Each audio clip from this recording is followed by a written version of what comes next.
Hi everyone. In this tutorial, I will demonstrate how to use the SIFT method to evaluate an online source.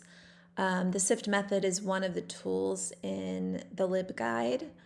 If you look over on the left side, it would be under fact-checking tools and resources. And here we have a visual that shows what the different letters stand for and the steps that we will be going through and a description underneath. So this is just a good resource to come back to when you are applying this method. It's a good reminder.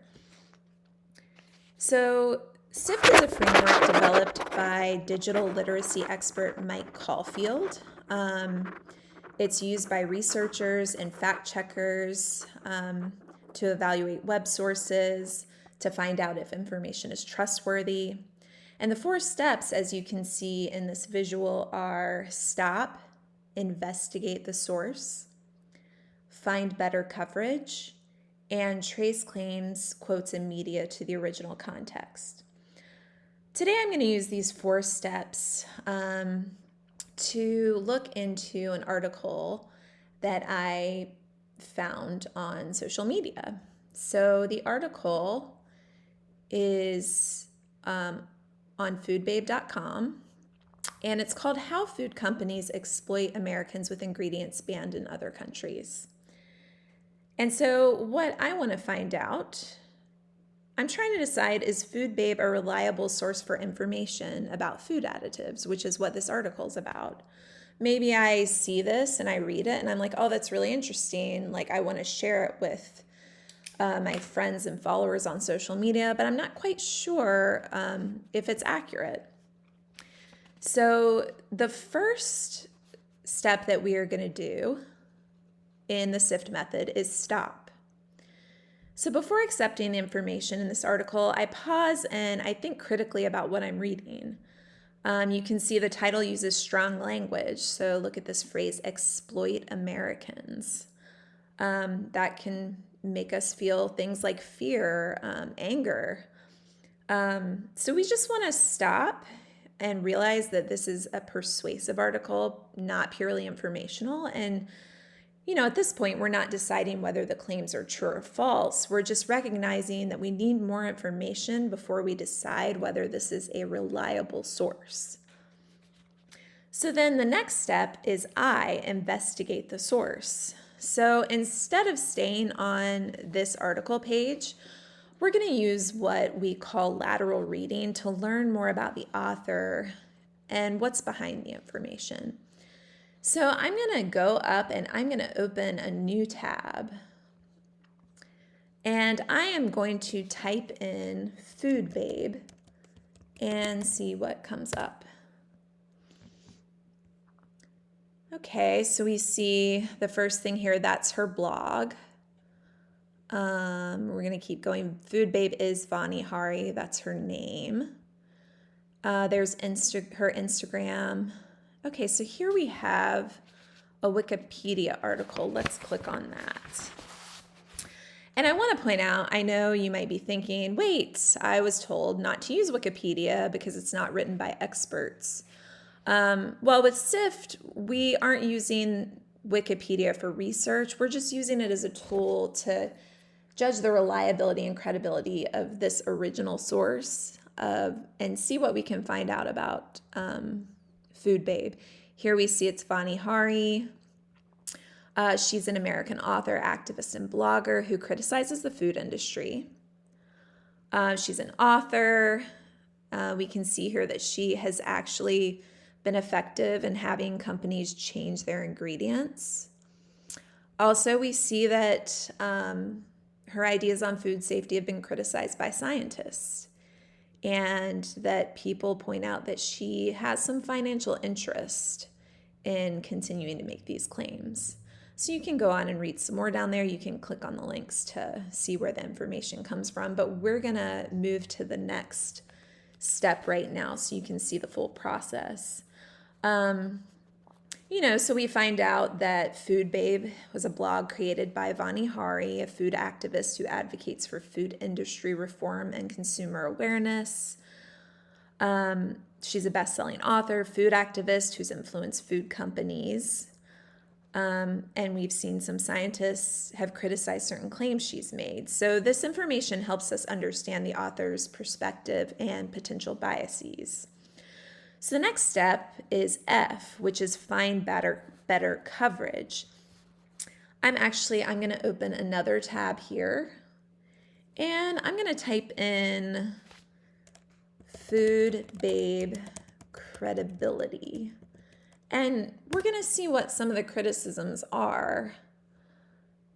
Here we have an article by NPR, which NPR is an independent nonprofit media organization.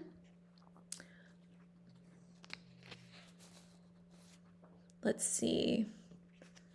Let's go down a little further here. What we're doing is we're looking for independent sources that are discussing her work. And we can read through here and see that she has had influence to companies to change ingredients. This article, if you keep going down, confirms that scientists and nutrition experts argue that some of her claims oversimplify food science. Critics note that Hari lacks credentials in nutrition or food science. We see she's studied computer science, but maybe she has a lack of training, and that's part of the criticism. Okay, so finding some different coverage allows us to see another perspective rather than just relying on a single source. I do want to point out here that independent doesn't mean unbiased or correct. It means the source is not simply repeating the original source's claims and has its own expertise or evidence base. Okay, so let's see. Let's go back here, see if we see any other articles. The American Council on Science and Health. Click on that. Here they're talking about the erosion of expertise. I kind of read through this article earlier, and again, they're just saying if you listen to experts who are criticizing Vani Hari, you will see that they don't agree with the claims that she makes, at least not in the way that she makes them. So that's as far as we're going to go in there for now. And now we're going to move on to the last part of SIFT, which is T, trace claims to the original context. So for this part, I'm actually going to return to the original article. And, instead of accepting her claims at face value, I want to locate the original source of the information. And, you will notice throughout her post, she has these embedded links where you can go and supposedly trace the claims back to the sources that she got them from. Now, I already went through most of these, but I'm just going to show you what happens when I click on them is several of them, you're unable to open. Let's see, this one goes to a USA Today article. Let's get back to the page that we were on. Let's see where this one goes. That link's not working. This one takes us to another blog post that she made.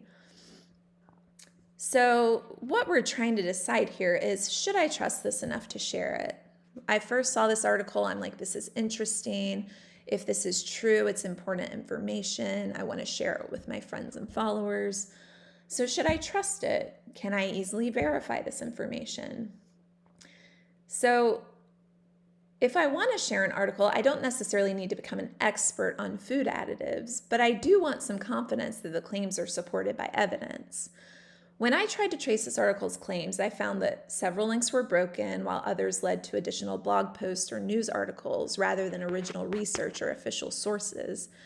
That makes it harder for me to independently verify the information. So, as an everyday reader, I would pause before sharing the article. I might find the topic interesting, but I would want stronger evidence before presenting the claims to other people as factual. So, I would encourage you, if you can't quickly verify a surprising claim, don't rush to share it. You don't have to prove it's false. You just have to recognize you don't have enough evidence yet to confidently pass it along. If you want to continue to research, then you could look at some original articles written by nutritionists or scientists about the claims that she makes in her article. So now we're going to return to the original SIFT page. And I just want to remind you that using the SIFT method, you can learn if an article or something that you see online is reliable and can be shared with other people as a reliable source. So I learned that Food Babe is an advocacy source created by Vani Hari. Through lateral reading, I discovered that she's both influential and controversial. I learned that individual claims should be verified using independent sources rather than just accepted automatically.